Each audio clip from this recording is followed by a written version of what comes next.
Fast speed മാത്രമല്ല 5G, നമുക്ക് ചിലരുടെ ഒരു കൺസെപ്റ്റാണ് 5G എന്ന് പറയുന്നത് സ്പീഡായിട്ടുള്ളൊരു നെറ്റ്വർക്ക് മാത്രമാണെന്ന്. പക്ഷെ അതല്ല, ഇത് ഇൻഡസ്ട്രിയൽ ആൻഡ് എക്കണോമിക് ട്രാൻസ്ഫോർമേഷന് സഹായിക്കുന്ന ഒരു ടെക്നോളജിയാണ്. മാഴ്സിൻ്റെയും ജൂപ്പിറ്ററിൻ്റെയും ആ ഒരു അസ്ട്രോയിഡ് ബെൽറ്റിന് ഇടയിൽ വരുന്ന അസ്ട്രോയിഡിൻ്റെ പേരാണ് ചോദിക്കുന്നത്. അത് കണ്ടുപിടിച്ചത് പ്രമുഖനായ അസ്ട്രോണമറായ അനിബൽ ഡെ ഗാസ്പാരിസ് ആണ്. ആ ഒരു അസ്ട്രോയിഡിന് ഒരു പ്രത്യേകതയുണ്ട്. ആ അസ്ട്രോയിഡിൽ പലതരത്തിലുള്ള വില കൂടിയ മെറ്റൽസ് അടങ്ങിയ ഒരു അസ്ട്രോയിഡാണ്. യൂറോപ്യൻ പവേഴ്സായ പോർച്ചുഗീസ് പുതുച്ചേരി ഭരിച്ചിരുന്നു, Dutch, Danes, English and most notably French who is held until 1954. 1954 വരെ ഫ്രഞ്ചുകാരും ഭരിച്ചിരുന്ന ഒരു സ്ഥലമായിരുന്നു പുതുച്ചേരി.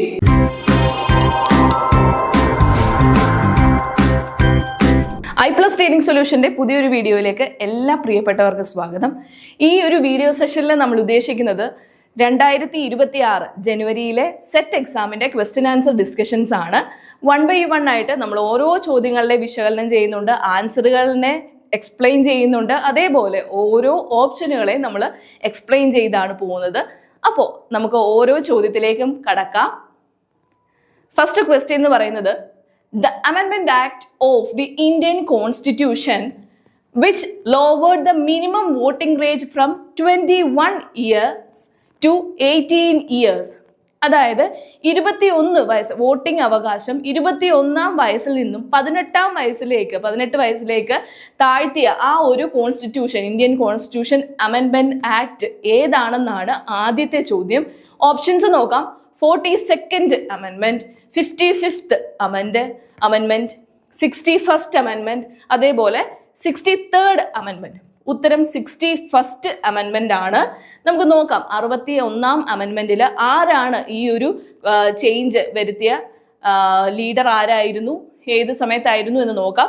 ദ 61st കോൺസ്റ്റിറ്റ്യൂഷണൽ അമെൻമെന്റ് act 1988 lowered the voting age from 21 to 18 years. It came to effect on March 28, 1989. March 28, 1989 ഈ ഒരു അമെൻമെന്റ്, അതായത് 21 വയസ്സിൽ നിന്നും 18 വയസ്സിലേക്ക് ആ ഒരു വോട്ടിംഗ് ഏജ് മാറ്റിയത്. During the tenure of Rajiv ഗാന്ധിയുടെ ആ ഒരു സമയത്താണ് നടന്നത്. Promoting greater youth participation in ഡെമോക്രസിയിലെ യൂത്ത് പാർട്ടിസിപ്പേഷൻ ഇൻക്രീസ് ചെയ്യാൻ വേണ്ടിയിട്ടാണ് ഈ ഒരു 61st കോൺസ്റ്റിറ്റ്യൂഷണൽ അമെൻമെന്റിൽ ഒരു മാറ്റം കൊണ്ടുവന്നത്. അതായത് 21-ാം വയസ്സിൽ നിന്നും 18 വയസ്സിലേക്ക് വോട്ടിംഗ് ഏജ് താഴ്ത്തിയത്. അതർ അമെൻമെന്റ്, നമ്മുടെ ഓപ്ഷൻസിലെ അതർ അമെൻമെന്റ് എന്തൊക്കെയാണെന്ന് നോക്കാം. 42nd അമെൻമെന്റ് 1976 ആ ഒരു അമെൻമെന്റ് വന്നത്. അതിന് മിനി കോൺസ്റ്റിറ്റ്യൂഷൻസ് എന്നാണ് പറയുന്നത്. ആ ഒരു കോൺസ്റ്റിറ്റ്യൂഷനിൽ അതിൽ ആഡ് ചെയ്ത സോഷ്യലിസ്റ്റ്, സെക്യുലർ, ഇന്റഗ്രിറ്റി എന്ന വേർഡുകൾ, ആ ഒരു കൺസെപ്റ്റ് ആഡ് ചെയ്തു. അതേപോലെ ഫണ്ടമെന്റൽ ഡ്യൂട്ടീസും ആഡ് ചെയ്തത് ഏത് അമെൻമെന്റിലാണ്? 42nd അമെൻമെന്റിലാണ്. ഓർക്കുക. രണ്ടാമത്തെ 55th അമെൻമെന്റ് എന്താണ് പറയുന്നത് നോക്കാം. 1986 ഗ്രാൻഡഡ് സ്റ്റേറ്റ്ഹുഡ് ടു അരുണാചൽ പ്രദേശിന് ആ ഒരു സ്റ്റേറ്റ് എന്നുള്ള പദവി നൽകിയത് 55th അമെൻമെന്റിലാണ്. അതേപോലെ 63ാമത്തെ അമെൻമെന്റ് എന്താണ് പറയുന്നത്? Repeat provisions for the 59th അമെൻമെന്റ്. Punjab എമർജൻസിയുമായി ബന്ധപ്പെട്ട, അത് ക്യാൻസൽ ചെയ്യുന്ന പഞ്ചാബ് എമർജൻസിയുമായി ബന്ധപ്പെട്ട അമെൻമെന്റ് ആണ് 63rd അമെൻമെന്റ്. 1989 അമെൻമെന്റ് വന്നത്. ഓക്കെ, രണ്ടാമത്തെ ചോദ്യത്തിലേക്ക് കടക്കാം. രണ്ടാമത്തെ ചോദ്യം എന്ന് പറയുന്നത് ഒരു മാച്ച് ദ ഫോളോയിങ് ആണ്. ലിസ്റ്റ് ഓഫ് ബുക്സ് തന്നിട്ടുണ്ട്, അതിന്റെ ഓതേഴ്സിനെ നമ്മൾ തിരിച്ചറിയുക എന്നുള്ളതാണ്. List of book, social contract, the spirit of laws, candide, 2 treatises of government എന്നാണ് ബുക്സുകളുടെ പേരുകൾ. Authors Montesquieu, John Locke, Rousseau, Voltaire. ഇങ്ങനെ 4 ഓതേഴ്സിനെയാണ് തന്നിരിക്കുന്നത്. നമുക്ക് കറക്റ്റ് ആയിട്ടുള്ള ആൻസറിലേക്ക് കടക്കാം. കറക്റ്റ് പെയർ ആരൊക്കെയാണെന്ന് നോക്കാം. ഓപ്ഷൻ എ ആണ് കറക്റ്റ് ആയിട്ടുള്ള ഉത്തരം. അത് എന്താണെന്ന് നമുക്ക് നോക്കാം. ജീൻ ജാക്വസ് റൂസോ എഴുതിയ ബുക്ക് ദ സോഷ്യൽ കോൺട്രാക്റ്റ് ആണ്. മോണ്ടേസ്ക്യൂ എഴുതിയത് the spirit of laws. Voltaire Candide ആണ്. ജോൺ ലോക്ക് എഴുതിയ ബുക്ക് 2 ട്രീറ്റീസ് ഓഫ് ഗവൺമെന്റ് ആണ്. ഓർത്ത് വെക്കുക, എഴുതി വെക്കുക. മൂന്നാമത്തെ ചോദ്യത്തിലേക്ക് കടക്കാം. മൂന്നാമത്തെ ചോദ്യം ഒരു അസർഷൻ റീസൺ ക്വസ്റ്റ്യൻ ആണ്. ജനറൽ ആയിട്ടുള്ള ഒരു ക്വസ്റ്റ്യൻ ആണ് വരുന്നത്.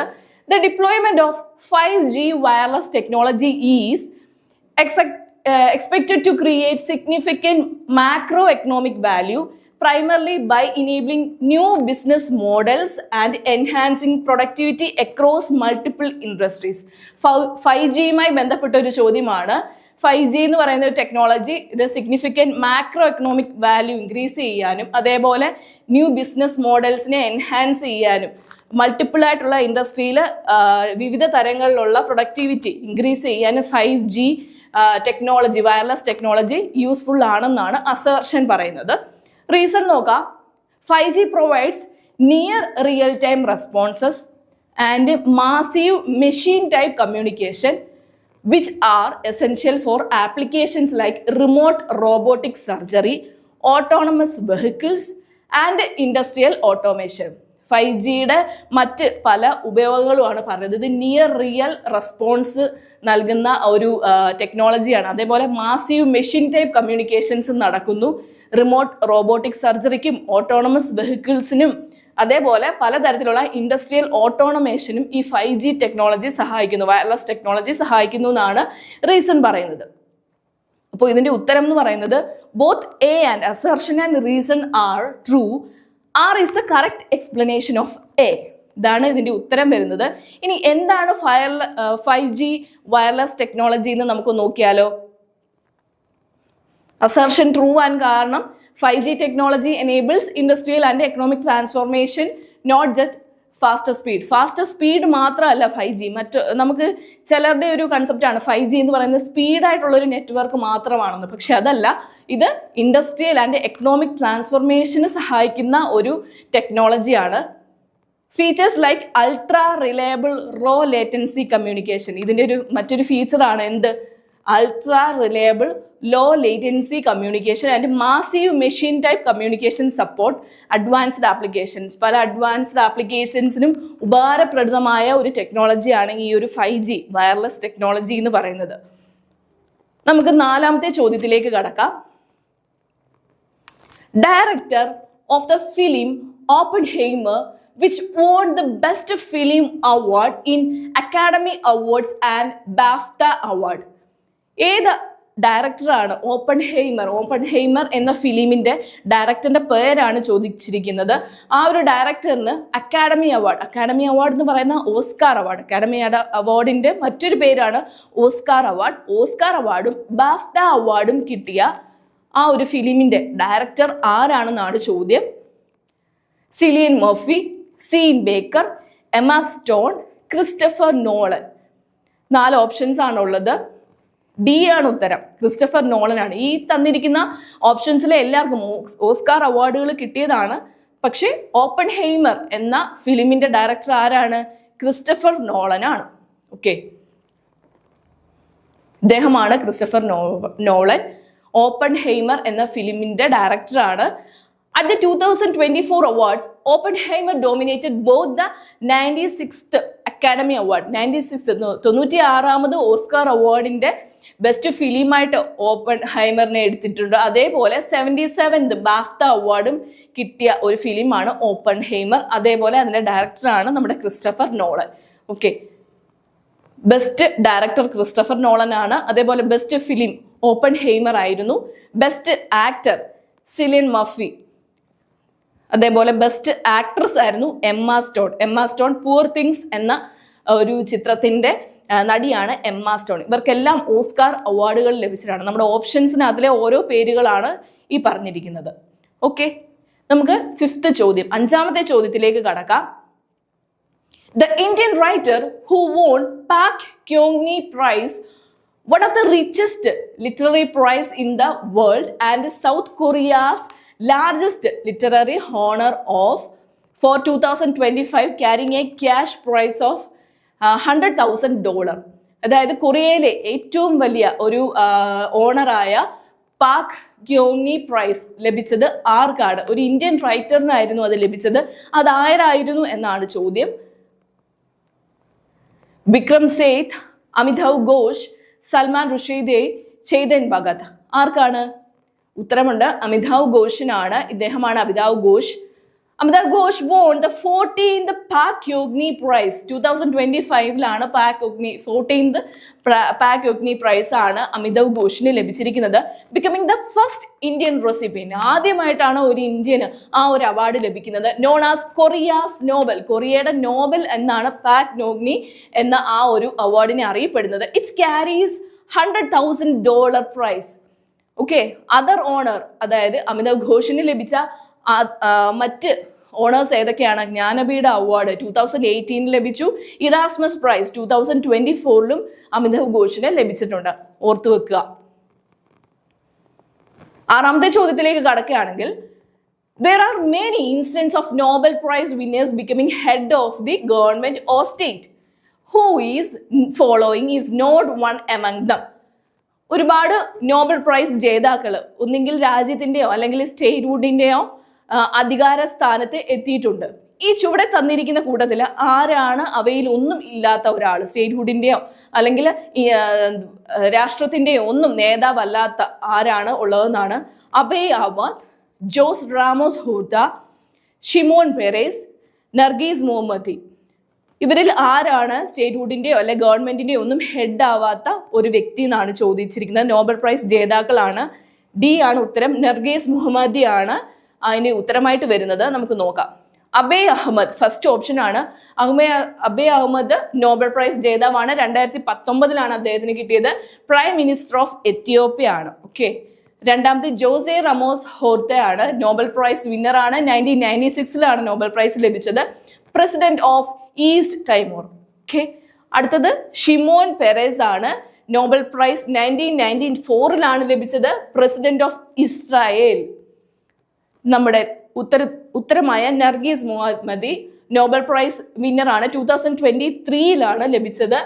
Not a head of government of state. ഒരു ഗവൺമെന്റിന്റെയും ഹെഡും ആയിട്ടില്ല, സ്റ്റേറ്റ്ഹുഡിന്റെ ഒന്നും ഒരു തലവനും ആയിട്ടില്ല. ബാക്കി ആ ചോദ്യങ്ങളിൽ തന്നിരുന്ന ഓപ്ഷനുകളിലെ എല്ലാവരും ഏതെങ്കിലും ഒരു രാജ്യത്തിന്റെ ഹെഡ്, പ്രൈം മിനിസ്റ്റർ ഒക്കെ ആയിട്ടുണ്ട്. മനസ്സിലായെന്ന് വിശ്വസിക്കുന്നു. അടുത്ത ചോദ്യത്തിലേക്ക് കടക്കാം. ഏഴാമത്തെ ചോദ്യമാണ് ഇനി ഡിസ്കസ് ചെയ്യാൻ പോകുന്നത്. Identify the asteroid located in the asteroid belt between Mars and Jupiter, discovered by the Italian astronomer Annibale de Gasparis, which is believed to contain nickel, iron, gold, platinum and other rare metal worth of $10,000 quadrillion. ഏത് asteroid ആണ്? അതായത് മാഴ്സിന്റെയും ജൂപ്പിറ്ററിന്റെയും ആ ഒരു asteroid ബെൽറ്റിന് ഇടയിൽ വരുന്ന അസ്ട്രോയിഡിന്റെ പേരാണ് ചോദിക്കുന്നത്. അത് കണ്ടുപിടിച്ചത് പ്രമുഖനായ അസ്ട്രോണമറായ അനിബൽ ഡെ ഗാസ്പാരിസ് ആണ്. ആ ഒരു അസ്ട്രോയിഡിന് ഒരു പ്രത്യേകതയുണ്ട്. ആ അസ്ട്രോയിഡിൽ പലതരത്തിലുള്ള വില കൂടിയ മെറ്റൽസ് അടങ്ങിയ ഒരു അസ്ട്രോയിഡ് ആണ്. എക്സാമ്പിൾ പറയുകയാണെങ്കിൽ nickel, iron, gold, platinum and other rare metal കൂടി ചേർന്ന ഒരു അസ്ട്രോയിഡ് ആണ്. അതിന്റെ പേരെന്താണെന്നാണ് ചോദിക്കുന്നത്. 16th സൈക്കെ, 55 പൻഡോറ, 21 ലുറ്റേലിയ, 22 കാലിയോപ്പെ. ഈ 4 ഓപ്ഷൻസ് ആണുള്ളത്. ഉത്തരം നമുക്ക് അറിയാം. 16th സൈക്കെ ആണ്. നോക്കാം എന്താണ് 16th സൈക്കെ എന്ന് പറയുന്നത്. അനബൽ ഡി ഗാസ്പാരിസ് അദ്ദേഹമാണ് ഡിസ്കവേർഡ് 16th സൈക്കെ ഇൻ 1852. 1852 കാലഘട്ടത്തിലാണ് പ്രമുഖനായ അനബേൽ, ആ അസ്ട്രോണമർ, ഈ ഒരു 16th സൈക്കെ എന്നുള്ളൊരു അസ്ട്രോയിഡ് കണ്ടുപിടിച്ചത്. It lies in the asteroid belt between Mars and Jupiter. മാർസിന്റെയും ജൂപ്പിറ്ററിന്റെയും മധ്യത്തിലാണ്, ആ അസ്ട്രോയിഡ് ബെൽറ്റിനിടയിലാണ് ഈ ഒരു 16th സൈക്കെ എന്ന് പറയുന്ന അസ്ട്രോയിഡ് സ്ഥിതി ചെയ്യുന്നത്. Known for its high metallic content iron, nickel and other precious metals. അയണും നിക്കലും ഗോൾഡും അങ്ങനെ അടങ്ങിയ ഒരു സംയോജിതമായിട്ടുള്ള ഒരു മെറ്റാലിക് കണ്ടന്റ് ആണ് ഈ 16th സൈക്കെ എന്ന ആ ഒരു അസ്ട്രോയിഡിനകത്തിലുള്ളത്. With an estimated immense value, വളരെയധികം വാല്യൂ കൂടിയ, അതായത് $10,000 quadrillion ആണ് അതിൻ്റെ ആ ഒരു മൂല്യം എന്ന് പറയുന്നത്. ഓക്കെ, അപ്പൊ 16th സൈക്കെ എന്നാണ് ആസ്ട്രോയിഡിന്റെ പേര്. ഇത് കണ്ടുപിടിച്ച ആരാണ്? അസ്ട്രോണമർ ആരാണ്? അനിബേൽ ഡെ ഗാസ്പാരിസ്. ഓർത്തു വെക്കുക. എട്ടാമത്തെ ചോദ്യത്തിലേക്ക് കടക്കാം. Which of the following city was held by Cholas? Pandyas, the Vijayanagar Empire, and the Sultan of Bijapur, followed by the rule by major European powers like British and Dutch and French. ചോദ്യം ഇതാണ്, ഏത് ഇന്ത്യയിലെ നഗരമാണ് ചോളാസ്, അതേപോലെ Pandyas, Vijayanagar empire and sultan of Bijapur, ഇവരുടെ എല്ലാം ഭരണത്തിന് ശേഷം ബ്രിട്ടീഷുകാരും ഡച്ചുകാരും അതിനുശേഷം ഫ്രഞ്ചുകാരും ഭരിച്ചിരുന്ന ആ ഒരു നഗരം ഏതാണ്, ഇന്ത്യയിലെ നഗരം ഏതാണെന്നാണ് ചോദ്യം. ഓക്കെ, മനസ്സിലായെന്ന് വിശ്വസിക്കുന്നു. ആദ്യം ചോളന്മാര്, അതേപോലെ പാണ്ഡ്യർ, Vijayanagara empire, sultan of Bijapur, ഇവരെല്ലാം ഭരിച്ചിരുന്ന ഒരു നാടാണ്, ഒരു നഗരമാണ്. അതിനുശേഷം ബ്രിട്ടീഷുകാരും ഡച്ചുകാരും ഫ്രഞ്ചുകാരും ആ ഒരു നഗരം ഭരിച്ചിരുന്നു. ഏതായിരുന്നു എന്നാണ് ചോദ്യം. മദ്രാസ് ഉണ്ട്, പുതുച്ചേരി ഉണ്ട്, മധുരൈ, മൈസൂർ. പുതുച്ചേരിയാണ് ഉത്തരം. നോക്കാം. Indian dynasties Cholas, Pandyas, Vijayanagar empire and sultan of Bijapur. ഇന്ത്യയിലെ ഡൈനാസ്റ്റീസ് ഇവരെല്ലാം ഭരിച്ചിരുന്നു. അതേപോലെ യൂറോപ്യൻ പവേഴ്സ് ആയ പോർച്ചുഗീസ് പുതുച്ചേരി ഭരിച്ചിരുന്നു, Dutch, Danes, English and most notably French who is held until 1954. 1954 വരെ ഫ്രഞ്ചുകാരും ഭരിച്ചിരുന്ന ഒരു സ്ഥലമായിരുന്നു പുതുച്ചേരി. 9ാമത്തെ ചോദ്യത്തിലേക്ക് കടക്കാം. The mausoleum that houses the remains of Adil Shah, the 7th Sultan of Adil Shahi dynasty is. അതായത് mausoleum, അത് ടോംബാണ് ചോദിക്കുന്നത്. ആദിൽ ഷായുടെ 7th sultan of Adil Shahi ഡൈനാസ്റ്റിയുടെ ആ ഒരു ടോംബിന്, മൗസോളിയത്തിന്റെ പേരെന്താണെന്നാണ് ചോദിക്കുന്നത്. ഗോൾ ഗുംബാസ്, ബിജാപൂർ എന്നാണ് ഉത്തരം വരുന്നത്. ഗോൾ ഗുംബാസ് എന്നാണ് ആ ഒരു മൗസോളിയത്തിന്റെ പേര്. Gol Gumbaz is the grand mausoleum of Muhammad Adil Shah, the 7th Sultan of the Adil Shahi dynasty. Adil Shahi ഡൈനാസ്റ്റിയുടെ 7th സുൽത്താൻ ആണ് മുഹമ്മദ് ആദിൽ ഷാ വരുന്നത്. അദ്ദേഹത്തിന്റെ മൗസോളിയത്തിന്റെ പേരാണ്, ചോമ്പിന്റെ പേരാണ് ഗോൾ ഗുംബാസ് എന്ന് പറയുന്നത്. Okay, it's famous for the massive dome and unique whispering gallery. ഒരുപാട് കൊത്തുപണികളും അതേപോലെ വളരെയേറെ ചരിത്ര പ്രാധാന്യമുള്ള ഒരു മൗസോളിയമാണ് വരുന്നത് ഗോൾ ഗുംബാസ് എന്ന് പറയുന്നത്. അതർ ഓപ്ഷൻസ്, മറ്റു ഓപ്ഷൻസ് പറയുന്നത് ഗുംബാസ് ശ്രീരംഗപത്ന, ടോംബ് ഓഫ് ടിപ്പു സുൽത്താൻ ആണ്. Haseera Maqbara, not related to Adil ഷായുമായി ബന്ധപ്പെട്ടതല്ല. Bibi Ka Maqbara, tomb of Dilras Banu Begum. നമ്മുടെ ചോദ്യത്തിന്റെ മറ്റു ഓപ്ഷനുകളാണിത്, ഓർത്തു വെക്കുക. 10ാമത്തെ ചോദ്യത്തിലേക്ക് കടക്കാം. The only natural oxbow lake in Kerala is. ഈ കേരളത്തിലുള്ള ഏക ഒരെണ്ണമായ ഓക്സ്ബോ ലേക്ക് എവിടെയാണെന്നാണ് ചോദിക്കുന്നത്. ആദ്യം ഓക്സ്ബോ ലേക്ക് എന്താണെന്ന് അറിയണം അല്ലെ. ഓപ്ഷനിലേക്ക് കടക്കാം, അതിനുശേഷം ഓക്സ്ബോ ലേക്ക് എന്താണെന്ന് നമുക്ക് നോക്കാം. പൂക്കോട് ലേക്ക്, വാഗമൺ മിഡോസ് ലേക്ക്, വൈന്തല ലേക്ക്, വെള്ളായണി ലേക്ക്. 4 ഓപ്ഷൻസ് ആണ് ഉള്ളത്. നമുക്ക് ആദ്യം ഓക്സ്ബോ ലേക്ക് എന്താണെന്ന് നോക്കാം. An oxbow lake is a U-shaped, horseshoe-shaped water body form a river. ഒരു തടാകത്തിന് നടുക്ക് ഇങ്ങനെ പാമ്പ് പോലെ ചുറ്റപ്പെട്ട, ഓക്സ്ബോ ആയിട്ട് ചുറ്റപ്പെട്ട കിടക്കുന്ന റിവറിന്റെ ആ ഒരു ഇതിനെയാണ്, ആ ഒരു ഷേപ്പിനെയാണ് നമ്മൾ ഓക്സ്ബോ ലേക്ക് എന്ന് പറയുന്നത്, ഓക്സ്ബോ തടാകം എന്ന് പറയുന്നത്. കേരളത്തിൽ അത് ഒരിടത്ത് മാത്രമേ ഉള്ളൂ. വൈന്തല ലേക്ക്, the only natural oxbow lake in Kerala formed by the meandering for the river. Vainthala ലേക്ക് മാത്രമാണ് കേരളത്തിലെ ഏക ഓക്സ്ബോ തടാകം എന്ന് പറയുന്നത്. ശ്രദ്ധിക്കുക. പൂക്കോട് ലേക്ക് എന്താണ്? പൂക്കോട് ലേക്ക് എന്ന് പറയുന്നത് ഒരു ഫ്രഷ് വാട്ടർ ലേക്കാണ്. അതർ ഓപ്ഷൻസ് ആണ് നമ്മൾ പറയുന്നത്. പൂക്കോട് ലേക്ക് എന്ന് പറയുന്നത് ഒരു ഫ്രഷ് വാട്ടർ ലേക്കാണ്, അത് ഓക്സ്ബോ ലേക്ക് അല്ല, ഫ്രഷ് വാട്ടർ ഒരു തടാകമാണ്. വാഗമൺ മിഡോസ് എന്ന് പറയുന്നത് ഒരു ഗ്രാസ് ലാൻഡ് ഏരിയ ആണ്, അതും ഓക്സ്ബോ ലേക്ക് അല്ല. പിന്നെ വെള്ളായണി ലേക്ക് എന്ന് പറയുന്നത് largest fresh water lake in the Thiruvananthapuram, not oxbow. അത് തിരുവനന്തപുരം ജില്ലയിലെ ലാർജസ്റ്റ് ഫ്രഷ് വാട്ടർ ലേക്ക് ആണ് വെള്ളായണി ലേക്ക് എന്ന് പറയുന്നത്, അതും ഓക്സ്ബോ ലേക്ക് അല്ല. അപ്പൊ നമുക്ക് ഒരു ഉത്തരമാണുള്ളത്. എന്താണ്? വൈന്തല ലേക്കാണ് കേരളത്തിലെ ഏറ്റവും ഒരെണ്ണമായിട്ടുള്ള ഒരു ഏക ഓക്സ്ബോ ലേക്ക് എന്ന് പറയുന്നത് വൈന്തല ലേക്കാണ്.